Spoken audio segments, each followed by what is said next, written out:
Hello viewers, welcome to my channel. Viewers, আজ sentence কানেক্টরসের গুরুত্বপূর্ণ উপাদান বিসাইডস, মোরওভার, ওয়ার্ডস মোর বা এর সমর্থক যে কানেক্টরসগুলো রয়েছে তারা পূর্ববর্তী বাক্যকে পরবর্তী বাক্যের সাথে কীভাবে সঙ্গতিপূর্ণ করে কিংবা পূর্ববর্তী বক্তব্যকে পরবর্তী বক্তব্যের সাথে কীভাবে সঙ্গতিপূর্ণ করে সে বিষয়ে আলোচনা করতে চলেছি। ভিউয়ার্স, আপনারা যদি ভিডিওটি মনোযোগ দিয়ে দেখেন অতি সহজেই বুঝতে পারবেন। তো আলোচনার প্রারম্ভে বলতে চাই, যে সমস্ত সেন্টেন্স কানেক্টরসগুলোকে আমরা এখানে আলোচনা করতে চলেছি সেগুলো আমরা দেখে নিই একবার বোর্ড থেকে। দেখুন, viewers, besides, moreover, what's more, further, furthermore, anyway as well, also, to boot, apart from that, over and above that, then, again, not only but also, neither, nor, either, without, for by, on top of that, correspondingly, etc. তো viewers, এই যে sentence কানেক্টরসগুলো আমরা দেখছি, এই sentence কানেক্টরসগুলো আমরা যদি বাক্যে ব্যবহার করতে চাই তাহলে আমাদের লক্ষ্য করতে হবে যে পূর্ববর্তী যে বক্তব্যটা থাকবে বা পূর্ববর্তী যে বাক্যটা থাকবে সেই একই বৈশিষ্ট্যের বক্তব্য বা বাক্য পরবর্তী বাক্যে বা বক্তব্যে প্রকাশ পাবে। আমরা উদাহরণের মাধ্যমে দেখে নিই।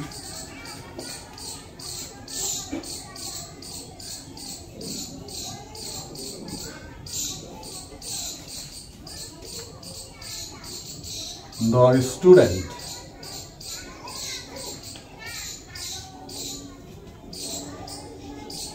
did not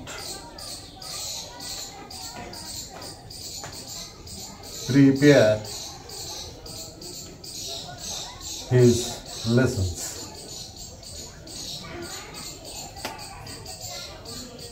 He made a noise in the class. Viewers, দেখুন দুইটা বাক্য লেখা হয়েছে। একটা হচ্ছে the student did not prepare his lessons, পরবর্তী বাক্য হচ্ছে হি made a noise in the class. পূর্ববর্তী বাক্যে বলা হয়েছে the student did not prepare his lessons, তার অর্থ হচ্ছে ছাত্রটি তার পড়া তৈরি করলো না। পরবর্তী বাক্যে বলা হয়েছে he made a noise in the class, সে শ্রেণীতে গোলমাল করলো।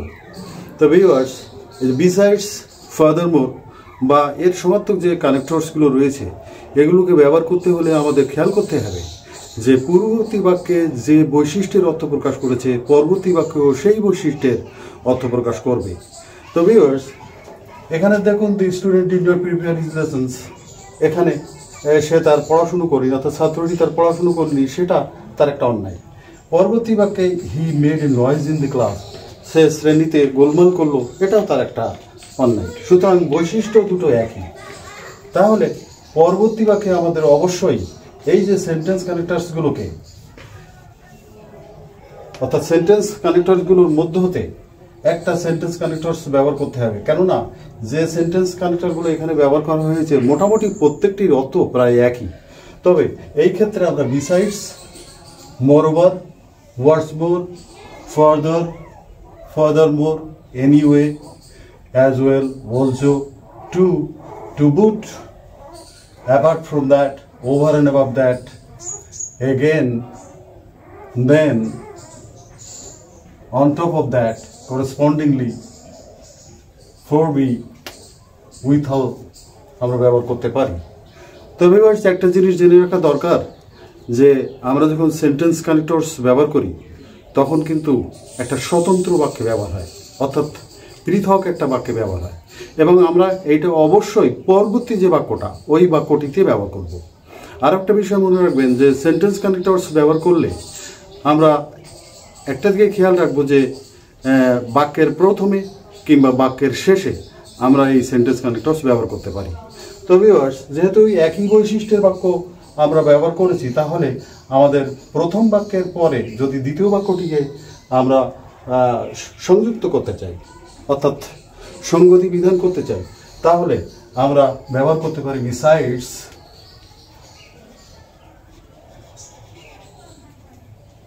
হি, অর্থাৎ হি বলতে দি স্টুডেন্ট।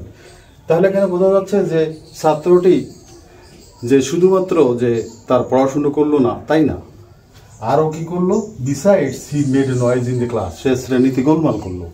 ভিউয়ার্স, আমাদের বিসাইডস অথবা এই যে সমার্থক কানেক্টরসগুলো রয়েছে তাদের অর্থ মোটামুটি একই, অর্থাৎ বিসাইডস শব্দের অর্থ হচ্ছে বিসাইডস এর অর্থ হচ্ছে তাছাড়াও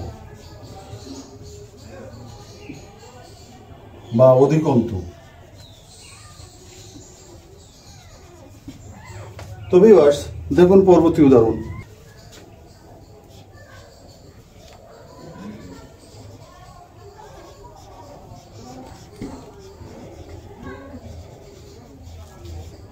He was a billionaire. He wanted to set up a multinational company. তো ভিউয়ার্স, প্রথম বাক্য দেখুন যে হি ওয়াজ আ বিলিয়নিয়ার, অর্থাৎ সে ছিল বিলিয়নপতি, অর্থাৎ মানি পার্সন। পরবর্তী বাক্যে দেখুন he wanted to set up a multinational company, সে একটা মাল্টিন্যাশনাল কোম্পানি স্থাপন করতে চেয়েছিল। তাহলে আমরা প্রথম বাক্যের যে বৈশিষ্ট্য সেই বৈশিষ্ট্যের সাথে মিল পাচ্ছি, অর্থাৎ সে তো বিলিয়নিয়ার, তাহলে আবার সে মাল্টিন্যাশনাল কোম্পানি স্থাপন করতে চাচ্ছে। Moreover he wanted to set up a multinational company. তো ভিউয়ার্স, যখন আমরা যে স্বতন্ত্র বাক্য অর্থাৎ পরবর্তী বাক্যটা পৃথক বাক্যটিতে আমরা যে এই কানেক্টরসগুলোর একটা কানেক্টরস ব্যবহার করব, তখন আমরা যদি প্রথমে ব্যবহার করি তাহলে তাদের পরে একটা কমা দেব, কিন্তু শেষে যদি ব্যবহার করি তাহলে কমা দেওয়ার প্রয়োজন নেই। দেখুন পরবর্তী উদাহরণ।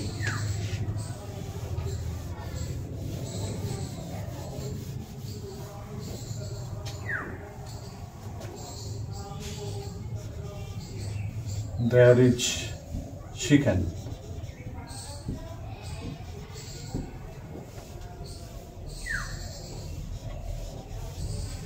There is a lot of soup. তো ভিউয়ার্স দেখুন, দেয়ার ইজ চিকেন, মুরগির মাংস রয়েছে। There is a lot of soup, প্রচুর স্যুপও রয়েছে। তাহলে আমরা এখানে বলতে পারি যে প্রচুর স্যুপ আছে, তাহলে চিকেনও আছে, অর্থাৎ চিকেন থাকার যে বৈশিষ্ট্য, অর্থাৎ মুরগির মাংস রয়েছে, তাছাড়াও রয়েছে প্রচুর স্যুপ। তাহলে এখানে আমরা সেন্টেন্স কানেক্টর হিসেবে টু ব্যবহার করতে পারি, অথবা টু বুট ব্যবহার করতে পারি। ভিউয়ার্স, পরবর্তী উদাহরণ দেখুন।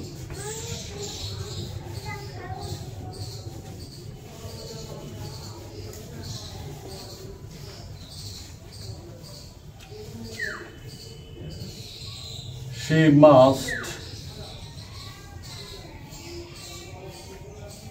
cut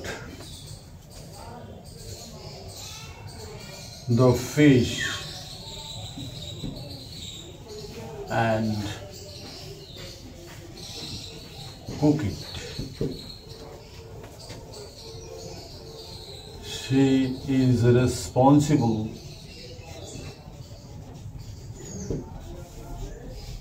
for garnishing it. তো ভিউয়ার্স দেখুন, she must cut the fish and cook it, অর্থাৎ তার একটা দায়িত্ব দেওয়া হয়েছে, she must, তার একটা দায়িত্ব দেওয়া হয়েছে যে সে মাছটি কাটবে এবার রান্নাও করবে। সাথে সাথে বলা হয়েছে she is responsible for garnishing it, অর্থাৎ তার আরও একটা দায়িত্ব দেওয়া হয়েছে কি, যে সে টেবিলে পরিবেশনের জন্যে সে দায়বদ্ধ থাকবে। তো ভিউয়ার্স, তাহলে দেখুন এখানে যে প্রথম যে বাক্যটি, এই বাক্যটিতে কিন্তু তার একটা দায়িত্ব দেওয়া হয়েছে, পরবর্তী তাকে আরও একটা দায়িত্ব দেওয়া হয়েছে। তাহলে প্রথম বাক্যের যে বৈশিষ্ট্য অবশ্যই দ্বিতীয় বাক্যে আছে, সুতরাং অবশ্যই আমাদের এই যে কানেক্টরসের একটা ব্যবহার করতে হবে। ওয়াটস মোর,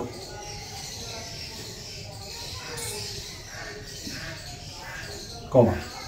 What's more, she is responsible for garnishing it. Viewers, পরবর্তী উদাহরণটি দেখি।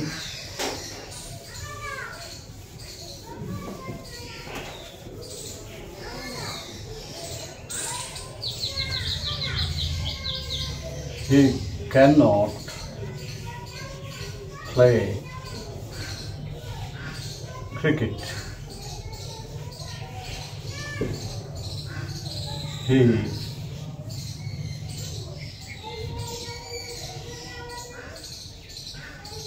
cannot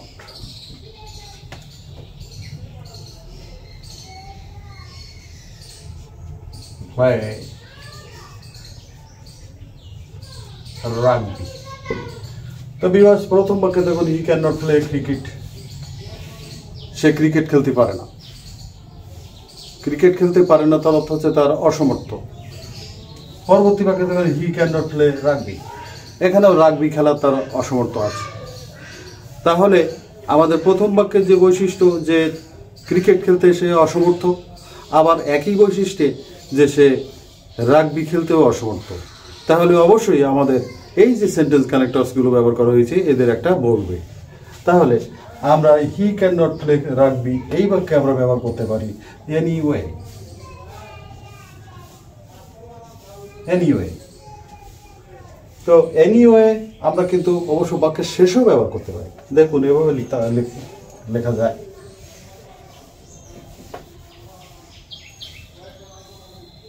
হি cannot play rugby anyway. তো ভিউয়ার্স, পরবর্তী উদাহরণ দেখি।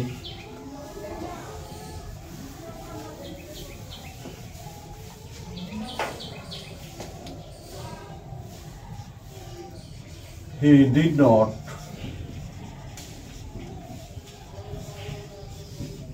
support me.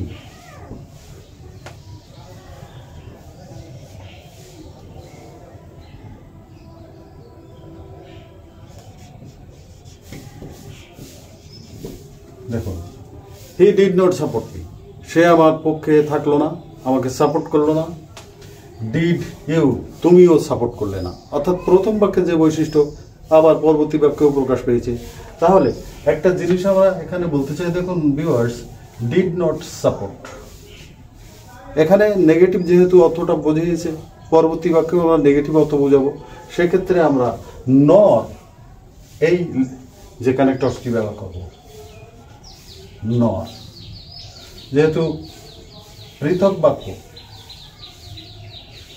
সেহেতু বড় হাতের দেব। Viewers, he did not support me nor did you. Viewers, পরবর্তী আমরা যে বাক্যটা দেখব, দেখুন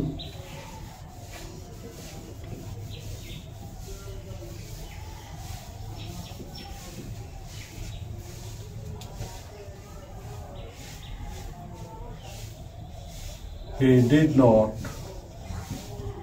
pay attention to his study.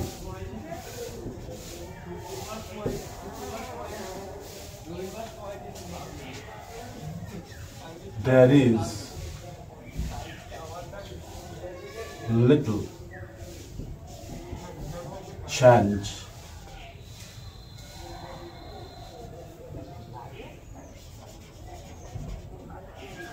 to pass.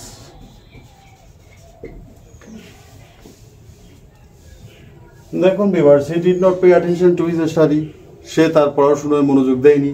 There is little chance to pass, pass করার সম্ভাবনা নেই বললেই চলে। তাহলে দেখুন পূর্ববর্তী বাক্যে যে বৈশিষ্ট্য সেটা হচ্ছে তার পড়াশোনায় মনোযোগ দেয়নি। তাহলে পড়াশোনার মনোযোগ থেকে আসছে কি, যে পাস করার তার চান্সটা কম। তাহলে আমরা এখানে অবশ্যই একই রকমের সেন্টেন্স কানেক্টর ব্যবহার করতে পারি। ভিউয়ার্স, টু বুট এই কানেক্টরটা আমরা ব্যবহার করতে পারি। ভিউয়ার্স,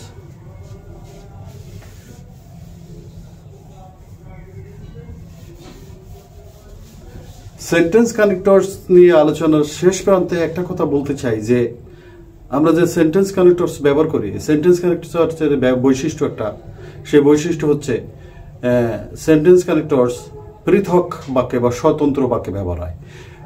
অর্থাৎ আমরা প্রায় ক্ষেত্রে দেখি যে দ্বিতীয় বাক্যের শেষে অথবা দ্বিতীয় বাক্যের প্রথমে ব্যবহার করা হয়।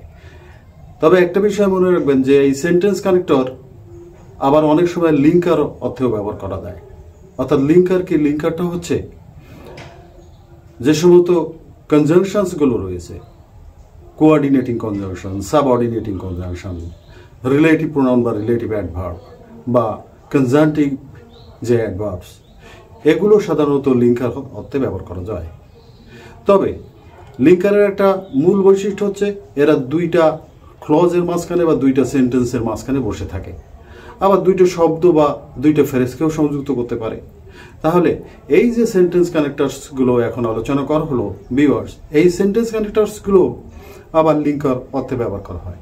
অবশ্য তখন এরা কনজাংটিভ অ্যাডভার্বস হিসেবে ব্যবহার করা হবে।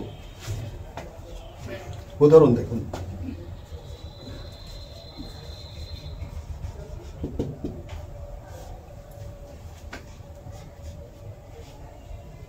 he did not.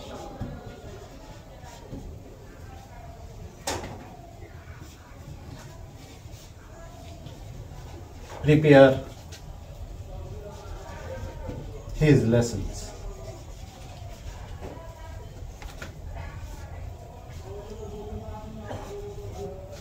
He made a noise